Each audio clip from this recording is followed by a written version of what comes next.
Hello and welcome. My name is Antonina and I live in New York City. I thought it would be fun to sit down and talk about the honest pros and cons of living in New York City for anybody that's thinking about making a similar move.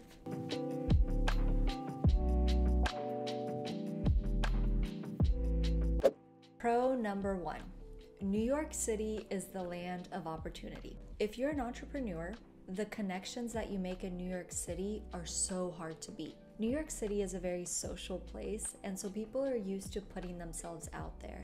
And so it wasn't until I moved to New York City that I realized what great of a community exists in my type of business. There's a lot of creatives that live in New York City and they're hungry to get to know more creatives. So if you are starting out, if you're trying to start a business from the ground up and it is in the creative industry, I honestly can't recommend New York City enough. In fact, I feel like just the entrepreneurial spirit of this city increases your work ethic in a way that's kind of hard to describe until your feet are on the ground and you experience it for yourself. Other side of it is for those people that are in a career and pursuing some sort of career or trying to grow themselves within their industry. New York City has the biggest names across the board. We're talking about health, tech, film, you name it, they have it. In fact, I think something like 68 out of the Fortune 500 companies are located in New York City. But I don't want to mislead you because the population of New York City at the time of this recording is I think somewhere around 8.4 million residents. Competition is fierce. New York City is a city for type A personalities. So if you come from a smaller town where you really got to shine, coming to New York City is like swimming with sharks. Competition is fierce and you really have to stay on top of your game to keep a good gig. Pro number two, New York City is actually safe. And I say actually because I think a lot of people assume that for a city this size, crime is exceptionally high, but that is actually not the case. So New York City right now has about, like I mentioned, 8.4 million residents. It is the most populous city in America. In fact, according to NewYorkCity.gov, 1 out of every 34 Americans live in New York City, which essentially means that you're probably never going to be alone on the street. If you're sticking to the main streets, the popular areas of town, there's almost always going to be somebody on the sidewalk with you, regardless of the hour of the day. You have to use your best judgment while you live in New York City. So there's, some rules that I've set up, like I don't walk through Central Park after it gets dark. I just don't want to do that. And I don't walk through areas that just aren't like popular, aren't known for nightlife anytime after midnight, just because I don't know. What is it that our moms say? Nothing good happens after midnight. I think that rings true any city you live. New York is no exception. But I will say, I honestly do not feel unsafe living in New York City because I'm never alone on the street. Pro number three. So New York City is the cultural capital of the world. And with over 83 museums within city limits, New York City can satisfy the needs of any artist, history buff. For example, if you're into presidential history while you live in New York City or even visit New York City, you can visit the birthplace of Theodore Roosevelt. You can visit the bar where George Washington bid an emotional farewell to his troops, or you can go swing by Alexander Hamilton's final resting place. And you could do that all in the same afternoon. All this to say, between the 83 museums, some of the most gorgeous libraries in the world, and all of the presidential history, New York City can truly satisfy the need of any art or history buff. And little known fact that a lot of people don't realize is that the nation's capital was actually in New York City before it moved to Washington, D.C. And so that's why you can find a lot of history revolving around the founding fathers, because the nation was truly built in New York City. So pro number four, New York City is diverse. In fact, it's the most diverse city in America, and there's more than 200 languages spoken on the street on a daily basis. Now, I know some people say it's 800 languages, but I couldn't find statistics to back that up. I can't say 800 languages, but if you can find a source for that, drop it in the comment below and I will make sure to update this. Even that 200 languages is an incredible thing to consider. And one of my favorite things about living in New York City is because it's so diverse, I feel like I never stand out. No matter how outlandish my attire is, my drive, my anything, there is always somebody that will outdo you or somebody that will let you shine, because there's just too many people here for it to be otherwise. So because you never feel like you stick out, I feel like you can take risks in New York City in a way that you couldn't in other cities. Nobody will look at you funny just because you're wearing a certain thing. Both my wardrobe and my husband's wardrobe, they've just changed so much the time that we've been in New York City. It's been incredible to watch. So pro number 5 of living in New York City, and that is the networking and social scene. When you live in New York City, you are living in the heart of everything. And nowhere is this more evident than in the fact that up until recently, when Beijing surpassed us, New York City had the highest concentration of millionaires and billionaires than anywhere else in the world. This is the city where people go to make magic happen.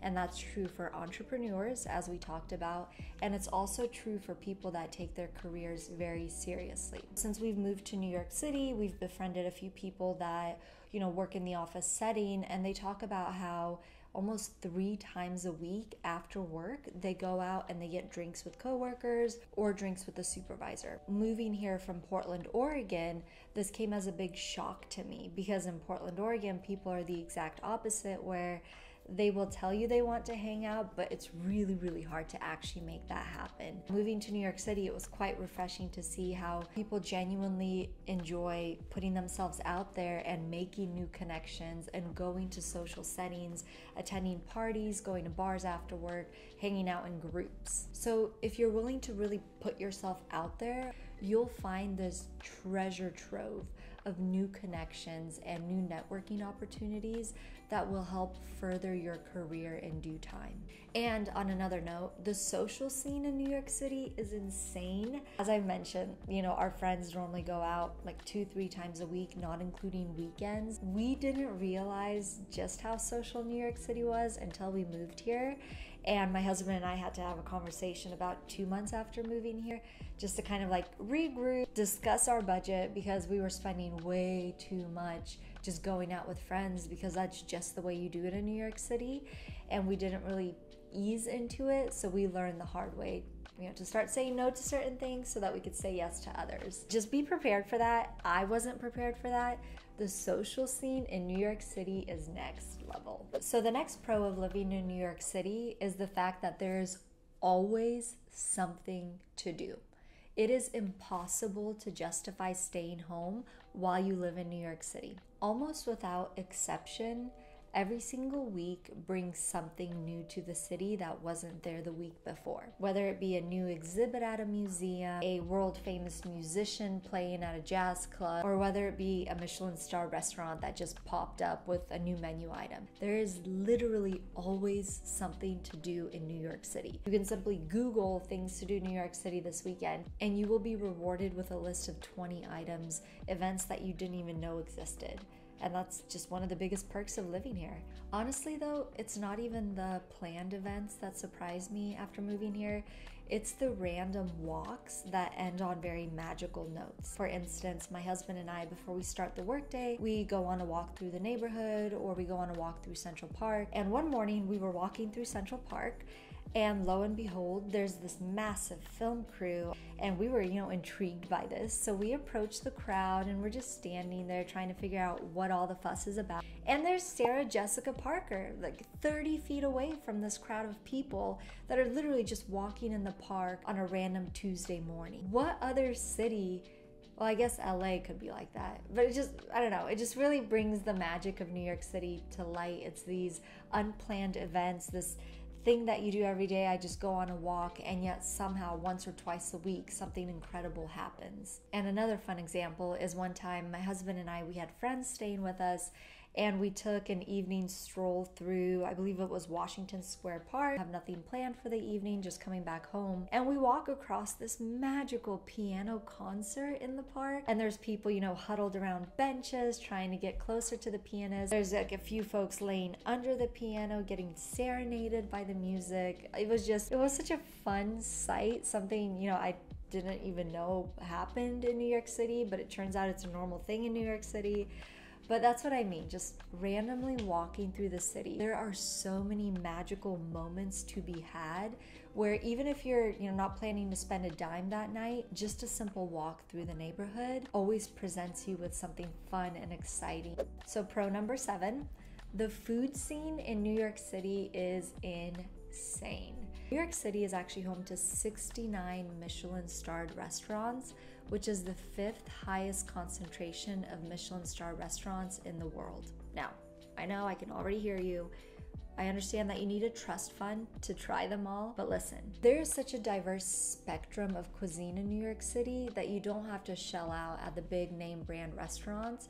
You can go to various hole-in-the-wall places and have some of the best meals of your life. The ramen place that we like is not a name brand restaurant by any means, but it's 4 blocks from our house and we love it. It's the best ramen we've had outside of Japan. There truly is a plethora of cheap eats in New York City. Meals to be had for less than $10. But again, if you want to spend, you can definitely spend. If you don't want to spend, you can still find delicious food while living in New York City. So pro number 8, access to public parks. A lot of people don't know this, but 22% of the land in New York City is a dedicated public park, which just goes to show you how seriously the city of New York takes public green spaces. And I think that it's a genius move on the city's part because New York City's nickname as the concrete jungle definitely rings true.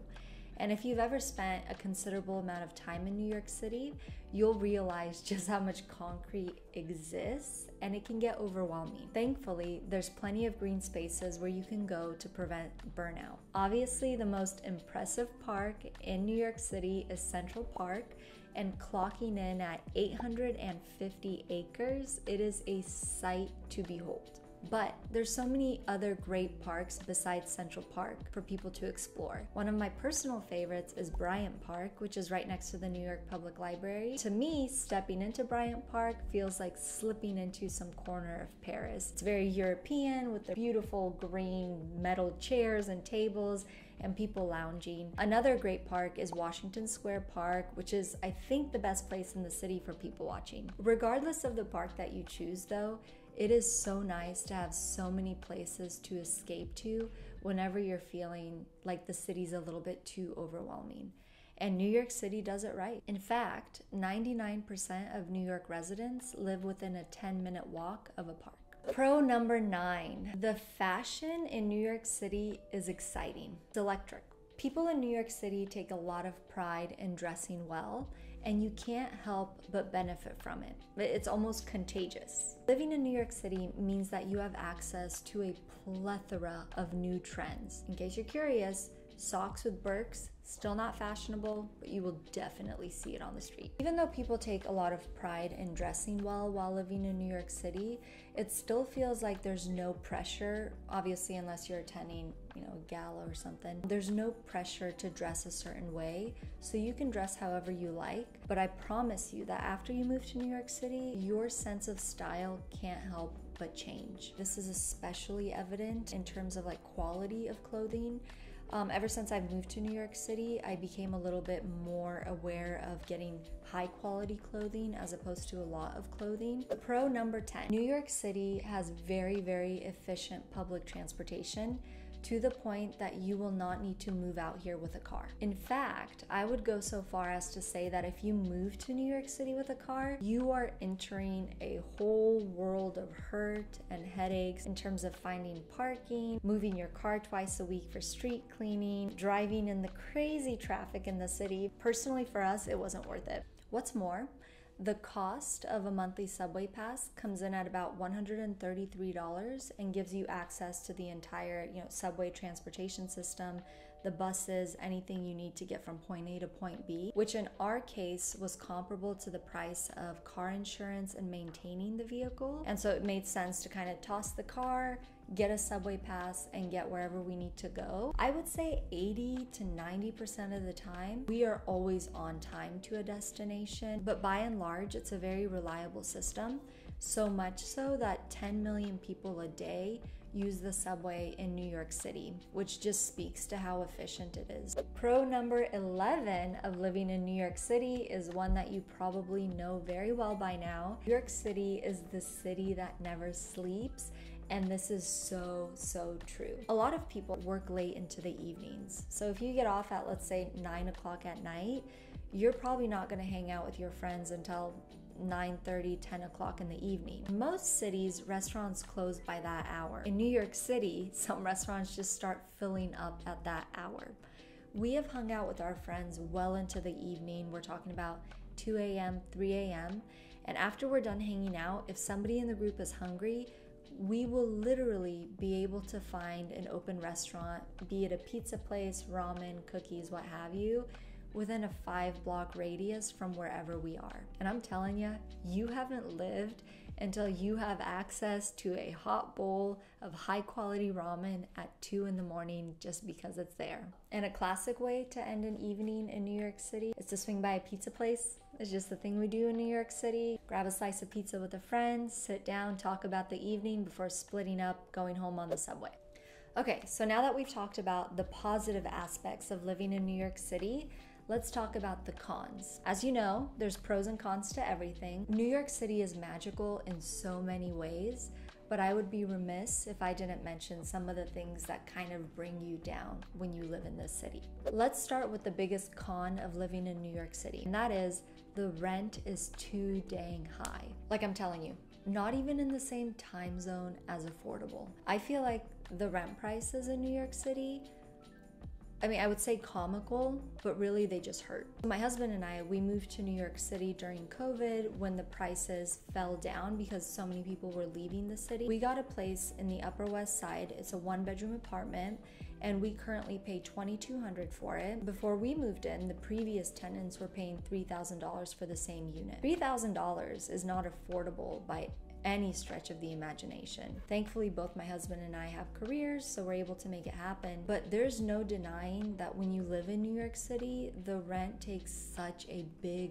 portion of your paycheck, and you really have to budget for that. In most cases, I would say that rent probably eats up between 50 and 60% of most people's paychecks. Obviously, you want to enjoy everything New York City has to offer, so you have to be very smart about what you're willing to pay for rent, whether that means finding roommates so that you can split the cost, or living with your partner if you guys both have careers, and really making that decision. Can you afford a 1-bedroom? Should you be in a studio? Or if you're lucky, could you even get a 2-bedroom and make an office? That sounds like a dream. We're not there yet. Con number 2, the summer heat and the winter chill. Let me start by saying that New York City has 2 blissful seasons, and that is spring and fall. But come summer or come winter, and it's a whole different ballgame. Summer in New York City is a complete bear. You can expect intense heat, but it's really the humidity that sneaks up and gets you. I swear, some days I feel like I step out the door and I need a shower. The other thing that you learn quickly after moving to New York City, or even if you visit the city, you'll notice that trash is stored on the street. We don't necessarily have, massive trash bins that hold our trash. When it's trash day, you're gonna notice a lot of bags just sitting on the sidewalk awaiting pickup. Imagine those trash bags in the middle of summer when temperatures are exceeding about 90 degrees. Just the smell of the city in the summer, that's another thing that you need to keep in mind and brace yourself for. It's a stinky city. I wouldn't have it any other way, but I'm just trying to prepare you for that. Now, winters in New York City are quite brutal. We're talking about that bone-chilling cold. In terms of snow is pretty consistent. Every year we know to expect it. And of course, we have those beautiful, fresh fallen snow over Central Park days to enjoy. But a lot of the time, it's just mush, slushy mush. It's not as romantic as one would think. It lasts 2 days long. But that's just kind of how it goes. But I would say that the summer weather and the winter weather, those are pretty hard to wrap your mind around when you live in New York City, but I guess it just kind of comes with the territory. The third con of living in New York City goes hand in hand with the first con, which is rent is too dang high. New York City is expensive. I know, understatement of the century. New York City, statistically speaking, is the 7th most expensive city in the world. Everyday essentials from groceries, haircut, eating out with friends, grabbing drinks is going to be so much more expensive in New York City. As I mentioned earlier, my husband and I really had to sit down and rein in our expenses because we were just spending too much. And we quickly realized that the budget that we set for ourselves in our previous city would no longer work in New York City. It required some adjustment. And the other thing I do want to add, in terms of, drinks costing more in New York City, I think on average, most restaurants that we go to, drinks I think are about $18 to $22, which was like sticker shock in the beginning. At this point, like we've eased into it where we know to expect that. One rule that my husband and I set for ourselves is if we are getting drinks, we go for happy hour. We don't ever want to be in positions to pay full price because $22 is way too much money for a drink, pre-tip. Con number 4, crowds. Do you love standing in line? If so, you are going to love living in New York City. Jokes aside, New York City gets about 65 million visitors per year. Add that to the 8 million people that call this city home, and you have a lot of people on the street any given time of day. What you learn quickly after moving to New York City is that any of your favorite restaurants, the most popular ones that you found through blogs, YouTube, what have you, will almost always have a line. As a tourist, you know to expect it, you can tolerate it if you're visiting for a week or two. As a local, it gets really tricky and you have to learn to plan around it. All this to say, crowds become an inevitable part of your daily life when you live in New York City. After you live here for a while, you are going to find some ways around this. Just know in the beginning, it might be a little bit of a challenge getting used to that. Con number 5 could be either a pro or a con, depending on what you're used to, how you were raised.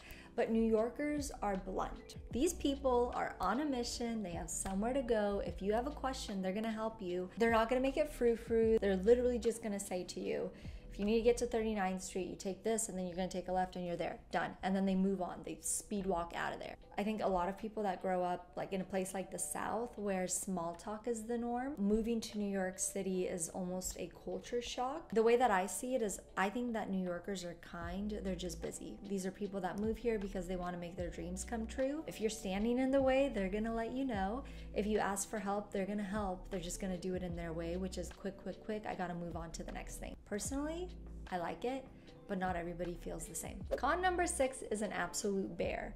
Apartment hunting in New York City is like an Olympic sport. First, they have this thing called a broker's fee. And a broker's fee is mind-blowing to somebody that moves to New York City from almost any other city in America, because I think this might be unique to New York City. Maybe LA does something similar.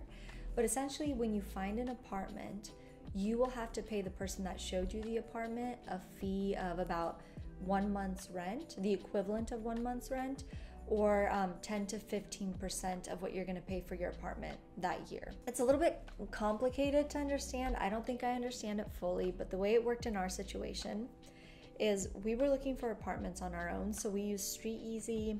I know Zillow is another resource that you could use, but we used StreetEasy. We found the apartments and we would email the brokers and we would say, hey, we're interested in touring this apartment. Then we would show up to the apartment, the broker would open the door, let us tour the apartment. I think because it was COVID times, they didn't tour it with us, but we toured it, and then we would say yay or nay. And for the apartment that we said yes to, we're like, okay, we want, to rent this apartment. It's absurd to me that we would have to pay 1 month's rent to this person for literally unlocking the door and submitting papers on our behalf. The other part of the apartment hunting process that was kind of surprising to me is just how invasive the application process is. There's a lot of helpful resources, through blogs, forums, YouTube videos. I highly recommend doing the research. The advantage that we had is we were renting an apartment on a temporary basis from a friend before we officially moved here, and having that 1 month buffer of just staying with a friend and touring apartments daily really gave us an advantage. Based on what we were seeing, I would never in a million years recommend to someone to get an apartment sight unseen. Give yourself an advantage, whether that be staying in a hotel for a while, staying with a friend, finding a long-term rental for a month or two, which a lot of our friends, we were talking to them, asking them how they found their apartments, and a lot of our friends ended up reaching out to current friends that lived in New York City, or ended up actually through Airbnb getting long-term rentals like a month or two, or couch surfing, just finding ways to really see these apartments in person. I highly recommend doing the same before you find your apartment. Okay, so with that said, we just went over a pretty robust list of the pros and cons of living in New York City. I love living in New York City. I wouldn't have it any other way. There's pros and cons to living anywhere in the world, but right now for me, the magic of New York City far outweighs the cons that come with it. Obviously, the biggest con is just the expense of New York City, feeling like, you know, trying to keep up so that you can stay here longer. But right now at this phase in my life, I feel like this is the time for that push. And so there's nowhere else I'd rather be than New York City. But I hope that you found this video helpful. This is just the experience of one person out of the millions that move here. But yeah, if you have any questions, comments, suggestions, anything you want to leave for anybody else, feel free to do so in the comments below. And there will also be a link to a helpful New York City blog where you could find more resources or ways to connect to other New Yorkers. Again, my name is Antonina, and best of luck.